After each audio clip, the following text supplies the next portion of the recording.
So now that we know how to shoot references, let's talk about analyzing them to get as much useful information as possible for your shot. I have this weightlift reference here that Brian was so kind to shoot for us. I decided to use that as an example because we will be doing a weightlift animation later in the course, so I thought it would kill two birds with one stone. So we're adding some storytelling again so that the lift isn't super boring, but at the same time we're still keeping it simple and fairly neutral. My idea for this animation is May lifting a pumpkin onto a table to carve it. At first, she's going to push these bottles that are already on the table to the side to make space for the pumpkin. Then she goes to pick it up, but realizes it's very heavy, so she struggles to get it up there.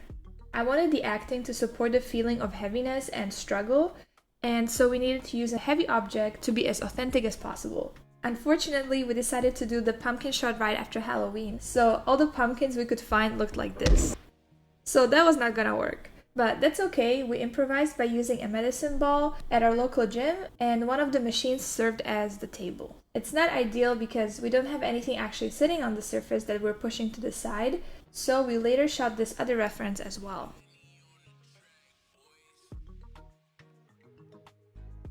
And this is just for the pushing part, it's not for the pumpkin because now we don't have any medicine ball to use. And so when we combined everything, the final reference looks like this.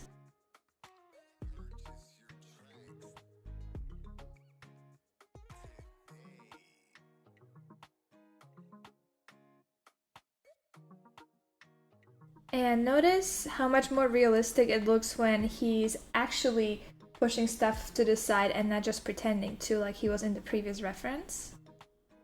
See, it looks like he's sweeping instead of actually pushing something. And that's why we tell you to actually use proper objects for your references and not just pretend to do it, because it's not gonna look as realistic as if you actually did the motion. Also, in this new shot, notice how he's looking at the cans first, then he looks down at the pumpkin, and then he looks back at the cans. And that was missing in the previous reference, and Brian said that he wanted to do that in the original reference, but because he had no point of reference on the table, it just didn't feel natural when he was acting it out. So that's why it's important to be authentic when shooting your references, and you might get some golden nuggets that normally you wouldn't have gotten. And of course, it would be ideal if you could get everything done perfectly in a single take, but this is often not the case. Our reference here has two cuts. So one is right at the beginning here, and the other one is here. So I quickly want to go over why I chose each section. So in this very first short section, I really like the initial pose with the weight on one leg and the hip tilted upwards this way, and then the shoulders tilting the other way. I also really like this initial expression that he has here. And I was already setting up the file just to see how everything would look, so I added this initial pose and the expression on May. And I thought it was really cute and a little bit different from what you usually see. So again, this wouldn't be something I would have thought of myself necessarily, but because I saw it in the reference, I decided to use it. Brian gave me several different takes of the reference to choose from, but I thought this one was the best, and I'll show you why. So for example here, his initial pose is very slouched and very symmetrical. The legs are the same distance apart from the center, so it creates this triangle, and both arms are just sitting straight by the body like this. So there isn't much interest. This pose is a little bit better because he has weight on one leg, but it's still pretty symmetrical and the pose is very masculine. I don't imagine May standing this way necessarily. And even here in the reference that I chose, the pose still is kind of masculine with the arms sticking out of the body more. So I decided to adjust it to make it look a little bit more feminine, but also work with May's proportions better. And this is actually why I decided to use May for this exercise instead of Max, because I could easily just use Max and it would work better with Brian's acting from the start, but I thought it would be interesting to show you how you can take a reference that is maybe more masculine and then put it on a character that is more feminine and vice versa. Because you're not always going to have access to someone who can perform that action for you. You have to do it yourself, and sometimes you have to take what you have, extract what's in it, and then apply it to the character to make it work. Okay, then we have a cut here, and we made sure that the pose is as close to the initial pose as possible, just so the two references work well together. And here, like I mentioned, I really like how he looks down and then he looks at the cans before he goes to push them. It feels like there is a thought process there where he's kind of assessing the situation. He sees the cans, he looks down and realizes that he needs to make some room for the pumpkin on the table, and that motivates the pushing motion. Now we feel like the character is actually thinking about what he's going to do or what she's going to do. And then we have this third cut, and that takes us all the way to the end of the animation. And you can see that the body is now rotated more sideways than it was before, because again, it wasn't shot at the same time. So we'll have to take that into consideration. I do like this reference being more sideways, and that's one of the reasons why I chose it. I'll show you some other references that Brian took for us that were more straight on, and it didn't look as appealing as this more of a 3/4 view. But because we have that difference there, we'll have to think about it when we're posing this section, and also have May rotated more sideways than what we see from the reference. So, that's why it's ideal to have everything done in one take, but you do what you can with what you have. The reason why these references still work really well together is because you can see Brian's screen right foot here taking a step, and as he's placing the foot on the ground, we can see the same foot reaching the ground here. So the two shots hook up together really well. And also, you can see his screen left arm going down already, and here it's going down as well, so it's leading the action. If there was some huge difference between the two shots that wouldn't make them connect together well, I wouldn't use these two parts of the reference together. For example, if we moved here and he's taking a step with this leg and I needed to cut to a different take, but in the other take he's taking a step with the other foot, then that would be a different situation. I wouldn't want to use those two together because it alters my body mechanics and I can't really use the reference anymore. So I hope that makes sense. You always want to connect things that hook up really well together in terms of body mechanics, weight shifts, foot placements, and so on. So I also wanted to show you that straight on reference.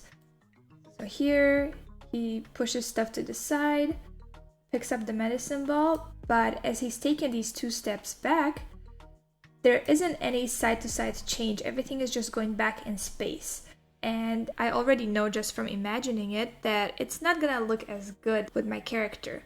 Ideally, you do want to have some 3/4 view on your character to make it look more appealing. So that's one of the big reasons why I decided not to go with this reference here. Okay, so I hope that explaining my thought process when putting this together helps you when putting your own references together. The next thing we're gonna do is put our reference into SyncSketch and do some drawovers and analyze what's happening.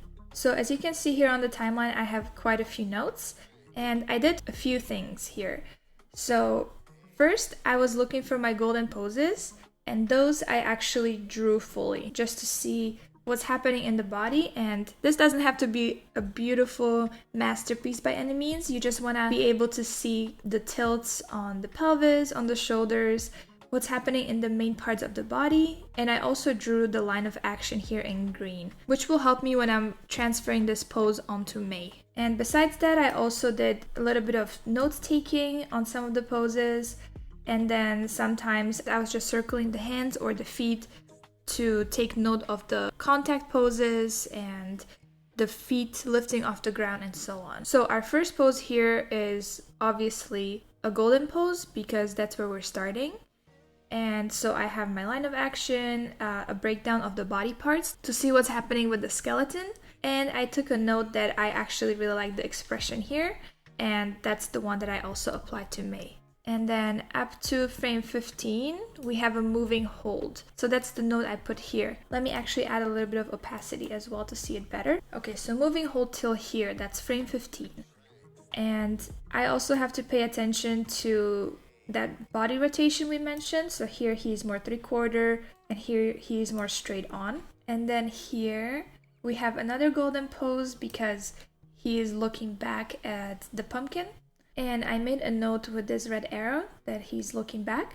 But the rest of the body is still pretty still. There's just a moving hold, but the pose is still the same. Here he looks at the cans again.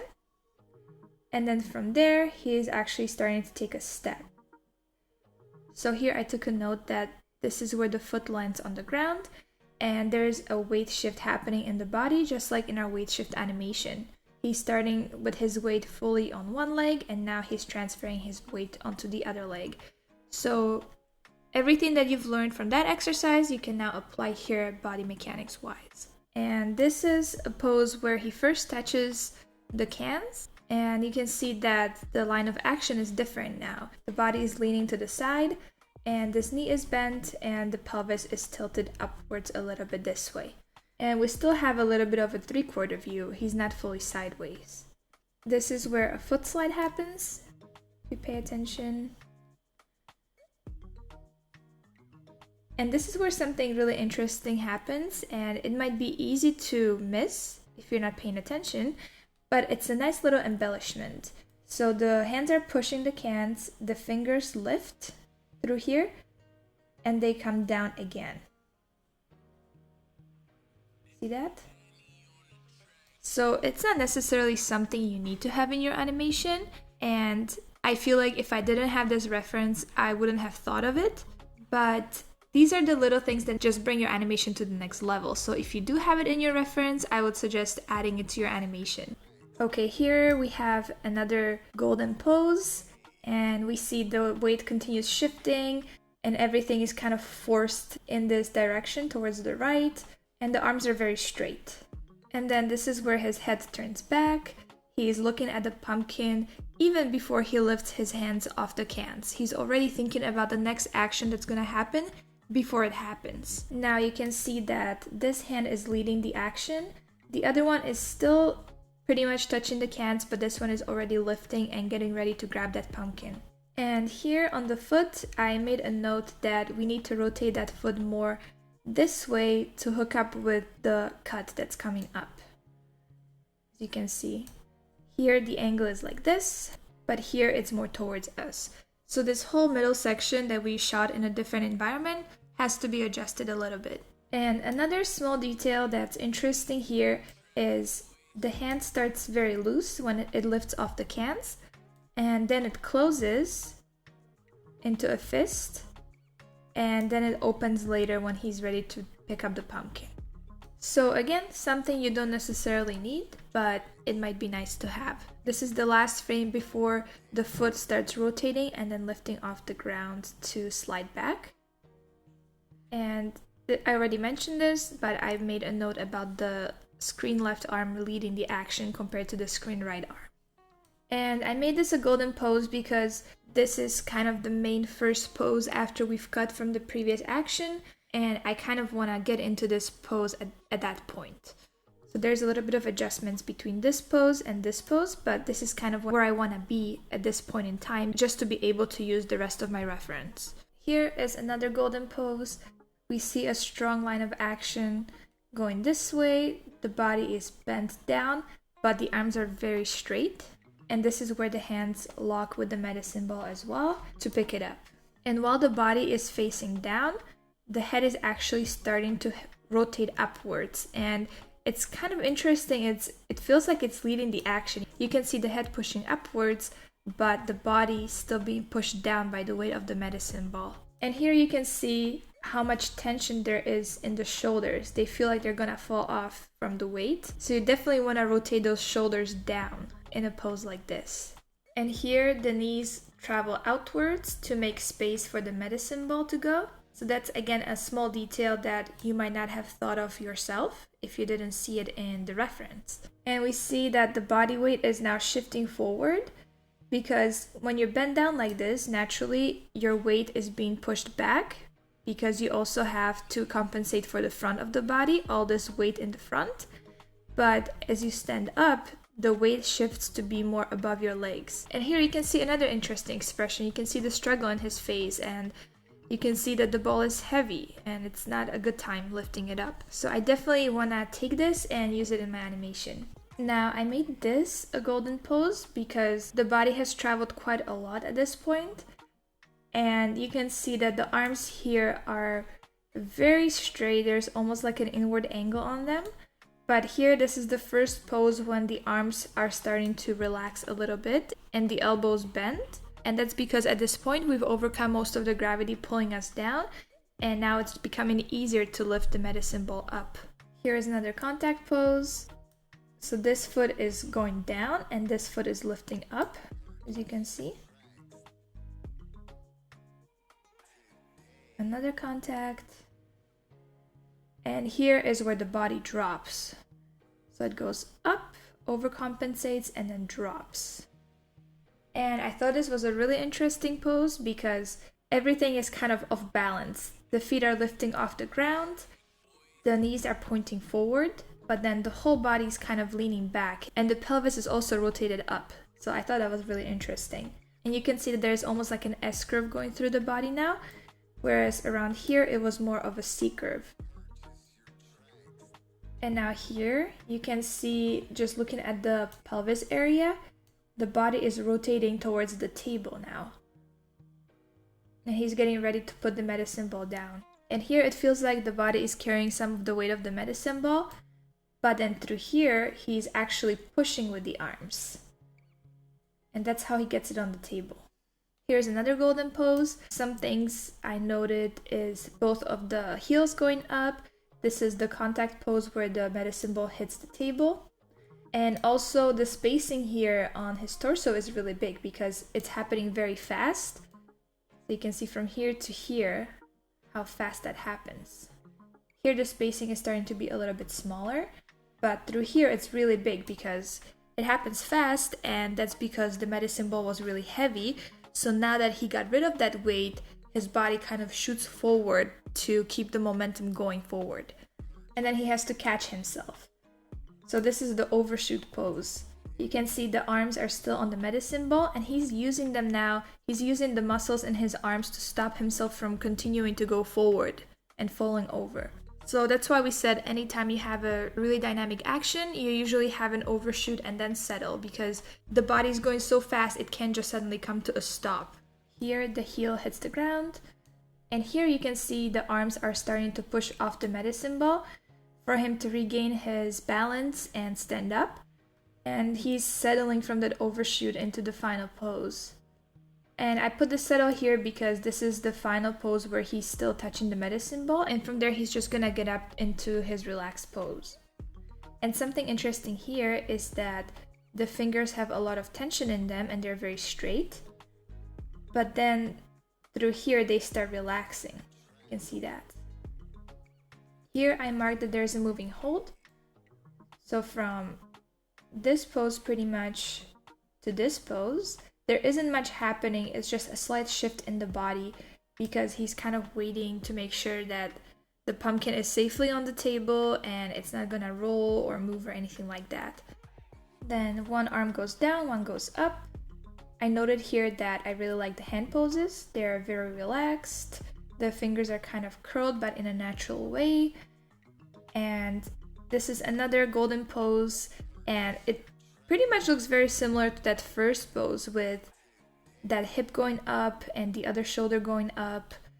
But I also noted that this pose looks way too masculine for what May would do, right? Like you wouldn't see a woman necessarily standing this way. So again, we're gonna be making an adjustment to make it look more appealing for May. Another small thing is that here the hand is more closed, but through here it actually opens. And then he wipes sweat off of his brow. And there's a really interesting little flick here. See that? It happens very fast, and I like the shape of the hand as well. So I want to include that. And there is a final exhale here. So as he does that, as he flicks, there's an inhale. And then he relaxes into the final golden pose. So again, all this stuff at the beginning, the pushing of the pumpkin, looking around and so on, and then the final from letting go to wiping his eyebrow and exhaling at the end. It's not necessarily part of the weightlift exercise, but it adds to that storytelling aspect we talked about. And if your exercise turns out to be really nice, then it will just be a plus to have all this stuff around it as well. So to summarize, what I did in the sync sketch file is I located my golden poses and I drew over them to analyze what the body is doing. And then I also made sure to mark my contact poses on the feet and on the hands, and any little details I liked, like the expression changes or the hands opening and closing and tension in them, the tension in the shoulders or the knees opening a little bit to make space for the medicine ball around here. and then the overshoot and settle, the little exhale at the end, and so on. So at this stage, you want to go over your reference many times and try to notice all those little details that will really plus your animation, because once you have everything, it will just make your life so much easier and you can just go straight into animating without thinking about it. So the thing you can do is go here to the download button, and you can download your notes as a PDF, or you can download the sketches. You can download the video with sketches, which I would recommend. And then you can have that on the side, or you can have that in your blend file. I personally like having the clean version of my reference inside Blender because I want to be able to see those poses without having those drawings on top of it. And then any of my drawovers I would have on the side, and I would just go back and refer to those as I go. But because I did all this work, a lot of the knowledge is already in my head, and I'll be able to notice those things when I'm animating without having to go to those notes, if that makes sense. So something else you can do is temporarily put your video with the drawovers inside Blender, and then just put markers wherever you have a golden pose. So here on frame 1, I'm gonna make a marker, and then here on 25, here on 33, on 56, and so on, go all the way to the end of the animation.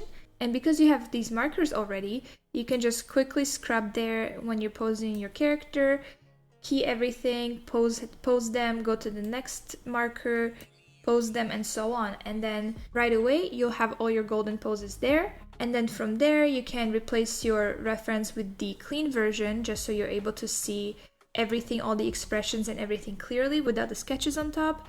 And just go from there and have the notes on the side. And something else I would really recommend is just standing up once in a while and doing the motion again, instead of just relying on the reference all the time. And that's because you'll get those muscles working again, and you'll be able to feel what they're doing. You'll be able to feel where your weight is going and how things are connecting as you're moving. And also, it's really good for expressions when you're sculpting them and doing the expression yourself. You can really feel what's happening in the face, and then you're able to make the expression on the character more fleshy because of that. So that's a really good trick to use. And something I can almost guarantee that will happen is when you're posing the character, you will have to grab what you have in the reference, but then you push it. Because unless you're doing something super realistic and mocap looking, you want the animation to look more pushed and more cartoony, especially with characters that have cartoony proportions and look like these. It looks more appealing with the pushed poses. And you also want to think about the silhouette. So for example here, Brian's arm is right next to his body, but with May, there's this little opening here which looks really appealing on her. And on this particular pose, I hid the other arm because it looked very masculine having it stick out and be so far away from the body. So yeah, you want to think about posing, pushing the poses, the silhouettes, and adjusting the poses to fit the character and their proportions and their personality and so on.